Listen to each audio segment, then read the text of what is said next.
Hi, welcome to another episode of Slice and Dice Ecom by ClickSlice. I'm Yulia, Operations Director, and I'm joined by Josh, our founder, who's I sorry I didn't let you introduce yourself because you always say just the same thing, so I thought I could mix it up and spice it up. No But problem. today's episode is on one of Josh's favorite topics, and I think it goes back to how he started. If you don't know Josh's story, I'll just summarize it quickly. So Josh started selling products on eBay, and as you know, eBay is a marketplace. So he realized at one point that while he's making profit, he's Yeah. also paying a lot of taxes. So he wanted to kind of just give up those taxes. So what do? You just Build your own website. that's easy, Yeah, right? yeah. So easy as I thought at the time. Yeah, like guys, I can't stress how painful it is to log into like your eBay account and see like £100,000 revenue generated, and you're like, yeah. Then you go and check your eBay FVF, your final value fees, and think 10%'s gone, 10 grand. Like what? Like £10,000 over the course of a year? Yeah. That's that's Yeah, crazy. yeah, That's over that's money 100k. you could reinvest into Yeah, like something it's else. insane. So like this podcast episode is for all those brands out there who are relying on Amazon, Etsy, not on the high street, eBay. Like there's too many to name. And don't get me wrong, they all have their places in terms of like revenue generation for your brand, but you don't want to be too reliant or dependent on them to generate your sales, But right? that's yeah, and we did mention high profit margins. But maybe some of our listeners would say, yeah, but I'm okay with that. So there are other reasons. What do you think are the other reasons that you should switch from marketplaces to your own D2C channel? Yeah. Yeah. So, Brand control is like one of the biggest things, right? And if you have a business and all your sales come from Amazon, to me, you have an Amazon business, not a business. And I know that will hurt and that probably spark a lot of controversy for a lot of people. But the problem with growing your business on a third party platform or marketplace is you don't own that traffic. You know, you don't have much yeah. insight into who those users are, what they're searching for. More often than not, you can't really retarget those users. And you're also not building your brand, you're building Amazon's brand. And if you end up running paid ads, you're running paid ads on Amazon to Amazon to promote your brand. Like, why not run their ads to your own website? Exactly. Yeah. Like, it just doesn't make And they sense. won't identify. They would, yeah, they need to identify to your brand. This way, they just identify with Amazon. Yeah, You're just someone else there, is basically. exactly. And I think like if you've been running your brand for a long time, there's no excuse not to have your own website. And what I see is obviously we took on a really big client recently in the home improvement niche that does insane numbers through Amazon, like millions. I think 20 million a month. No, sorry, 20 million a year. I wish it was 20 million a month. 20 million a year, and literally 95% of their sales are coming from Amazon. They've got a website, but they're not really investing any SEO into it. They are now because they've hired us, but it's just like crazy how much revenue brands can generate and just won't even look to move that into their own website. So again, just thinking more long term. If you're starting off, of course, go on every single marketplace out there. It's free traffic. You get those traffic, you convert those, you make sales, you make money, right? But you want to be thinking more long term as well, right? Like you want to build a business, a brand, sustainable, and brand is literally the buzzword now. Everyone's about grow a brand, brand, and it's really hard to do on another Yeah. marketplace. And I know that myself because I done this in 2013 when I had my dropshipping business. I think it's a great start. As you said, you can just put some investments aside and invest later on Yeah, into your own brand and other marketing strategies. yeah, So it could be a start, but don't stay there forever, you know? yeah. And you're also like vulnerable to these third party platforms, and you have to follow all of the rules and regulations to Yeah. actually even generate sales. So a good example is when I was running my business on eBay, we was essentially drop shipping. So we put loads of products for sale, and it was kind of like not mass churn and burn, but like lots and lots of products. And we wasn't always double checking the products. We are just trying to put volume, right? Because it's a Yeah. numbers game on those platforms, right? I don't need to rank them organically or run ads. I just publish it and they'll get me users. So what we do, we actually end up publishing lots of like knife sets for sale on eBay. And it's actually against terms and conditions. You can't sell knives on eBay. Oh, okay. So what happened is we could get our account blocked or like warning number one, warning number two. And it's like, whoa, what do you mean warning? And they threatened to close our entire account if we kept making mistakes. And if you own your own website, that's not a problem. You can do what you want. You have full control. You don't wake up to an email saying your account's been banned. So I think, again, when it comes to like risk mitigation and stuff like that, you're better off having your own Shopify website than relying on eBay to generate your sales. And you'll sleep a lot better at night too. Yeah, exactly. Yeah, definitely. Definitely. I don't know, I would have nightmares, honestly. Okay, so I'm not slating marketplaces. They have their place in the I would say e-commerce ecosystem, but just don't be too reliant on them. Yeah. So if someone is listening to this, right, and they have maybe all of their sales coming from not on the high street, right? What Yeah. advice would you give them to kind of break that dependency and move in a different direction to grow their brand forward? Yeah, you need to start and build a DTC channel, a strong one. And I would advise in terms of marketing strategies because it's so, for example, on Google, I would recommend starting with both SEO and paid ads if you can and budget allows, because you're actively targeting users that are already searching for your product. So, if you can build that asset, your website, a strong one, and a brand, then you just get users that are already searching. There's already demand there. You're just leveraging people searching for your products. Yeah. Yeah. So And, I was there's laughing because it takes me back when I didn't leverage it. I just felt like an idiot in hindsight. I think it's a learning curve, and it's good that you were curious and you Yeah. had something that made you try it out yourself. But yeah, there is, as you know, there are challenges. Like it's a challenge when, because you think it's easy. You're just, oh, I'm going to create a website and I'm just going to start Yeah. running for it. But no, what were your challenges and breaking off that chain of the marketplace and being that less reliant actually on it? Yeah, I would say definitely the initial startup cost. The thing with eBay, right, is you pay fees, but it's normally once you've sold something. Okay. There Yeah. are store fees, but again, like they're very small and it's dependent on the volume of items you're selling.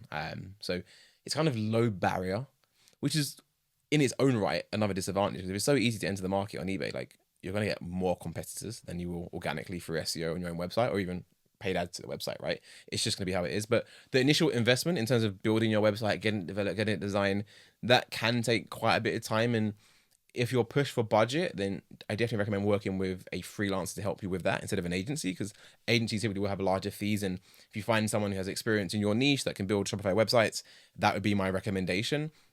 Once you've got your website built, the next problem you have is, right, my website looks amazing, but I'm on page 10. How the hell do I get traffic to it? So this is where you want to be looking at different types of marketing channels. And as you already touched on, you don't just want to do every single thing from the get-go. Yeah. You No. want to focus on the channels that have search intent. So get your website in front of people who are literally searching for the products you sell. It's way more effective and it's a lot quicker to get results as well and better ROIs.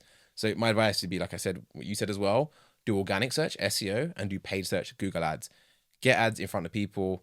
If you have a higher budget, then maybe spend more on ads initially so you can get more data. You see what people are searching for, impressions, what's generating conversions, and then use that data to guide your organic search campaign.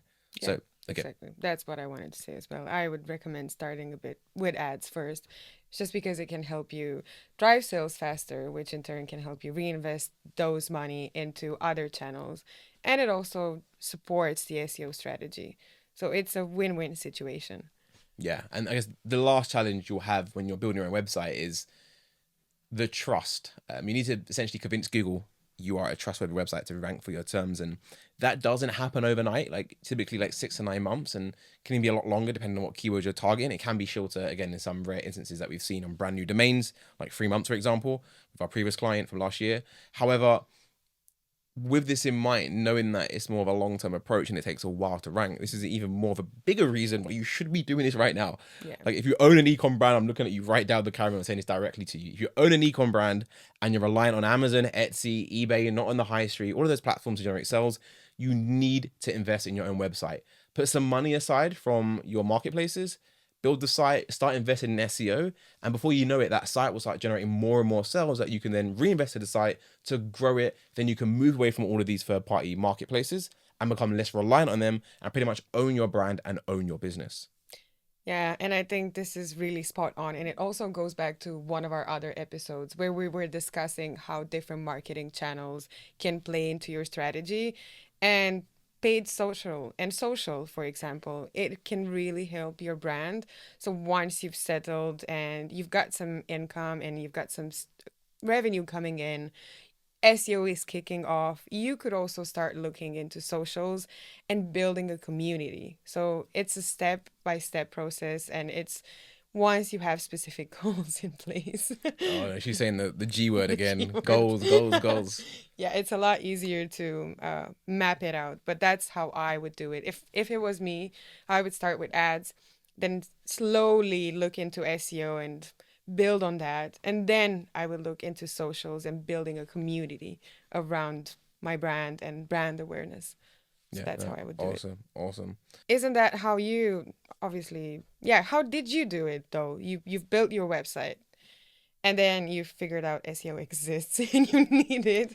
But then when did you start ads? When did you start being more active on social media? Tell us a bit about your journey. I think our listeners would be actually be really interested in hearing that. Yeah, so my one's quite crazy. So I started learning about SEO, organic search first, right? And I had to figure out, wow, you can really control what Google returns. Like that is like literally one of the best hacks in the digital Yeah. era, right? Like you can kind of not hack your way, it sounds quite Mm. bad, but like you can kind of push your website to the top of Google. If you can do that, like to me, in my opinion, that's one of the most important skills to learn in this digital era, right? Because you can pretty much start any business in any industry, whether it's ecom, selling mops or selling like iPads, right? And you Yeah. can generate revenue, become a millionaire, billionaire. So I was so excited by that. So when I started learning SEO and figuring out how it worked, I got so obsessed with SEO, as sad as it sounds, and I completely neglected the e-commerce store. So I was learning about it inside out, how it works. I mean, I did do some strategies on the e-com store to rank it, essentially, but I saw a massive gap in the market. I say it's a gap. There were so many other agencies out there, but I saw a massive opportunity where it's like, forget my ecom brand where I haven't really Yeah. sussed out fulfillment or any of that. Let me just offer this as a service to other brands. And we started to do a lot of work for businesses in our local area, get a lot of results, and it built momentum and it grew and grew and grew. So this is why we specialize in the e-commerce world, because at heart, I'm an e-commerce Yeah. guy. Like that is how ClickSlice started. But I found a deeper love for SEO along my e-commerce journey. And after speaking to our clients, they have a lot of other problems that I'm glad I don't have, Yeah. like fulfillment. Yeah. Like we have issues where we're skyrocketing our clients' traffic and they're out of stock and they're annoyed because they're not making any more sales and they're trying to speak with the Oh suppliers and yeah. get stuff back. And it's like, yeah, I don't really want that like stress. Like, Yeah. so I think I've learned to play to my strengths and stay in my lane, and it works out very well for us. And we're very specialist, or very bespoke. And I think it's almost an upwards for us. Yeah. I've always loved this story of your journey, honestly. I It's know, so I know. interesting. It's like a full 360 moment, right? Like Yeah. you start doing eBay and e-commerce. Now we're telling everyone go away from Yeah. eBay. Like it's crazy. So I wish I started the eBay store years ago. And a lot of our clients are in the same position, the same situation. They Yeah. hate running ads on Amazon. The Amazon algorithms changing. It's like eBay is increasing the eBay fees. Etsy's ripping me off. Like there's all these issues, and it's because you don't own the brand. Yeah, exactly. It all comes back to that, to being independent, yeah, and not relying on someone else. Yeah, no, perfect, cool. Well, that was like probably one of my favorite Yeah, episodes yeah, so far. definitely. Quite passionate, as you guys can probably already tell. A lot of history with me in those platforms. They're great, like I said, they have their place, but we're trying to help you to build more of a sustainable organic brand that you can really just grow and flip in the future for a really big ROI. So yeah, I hope you enjoyed that one. I did. Yeah. I'm gonna try and top up this topic, but I don't think I can. Is there anything else you're really something? I No, don't I mean, know. like again, if anyone is watching and they have an ecom brand, or maybe you're currently relying on Amazon or all these platforms, if you're unsure what the next move should be, if you want more of an accurate insight into how long it would take you to actually rank your own website organically, the amount of money you can make from your own website, like feel free to book a call with our team. We happily run through all of the data with you and show you exactly what we're seeing, not based on any assumptions, based on data in your particular industry, in the country that you want to rank in as well. So you'll be pleasantly surprised at the data we have at our hands. And free of charge for you, because we spend all the money on these expensive SEO tools, so you don't have to. Uh, Yeah. but I think we'll end it on there. Yeah. So hope you enjoy that one as usual. We should think of a different ending. Like, I don't know what to say. Like, not see you in the next Guys, one. give us a suggestion for different endings. What would you like to see? Maybe we Yeah. should have like bloopers at the end. There are many. Or Yeah, there are. looking More. forward to your feedback. Kind regards, Julia and Josh. Are we signing off a podcast? Or are we signing off an email? Kind regards, yours Yeah. sincerely. Oh my Yeah. days. Cool. Okay, let's cut it off All here. right. Bye. See you guys.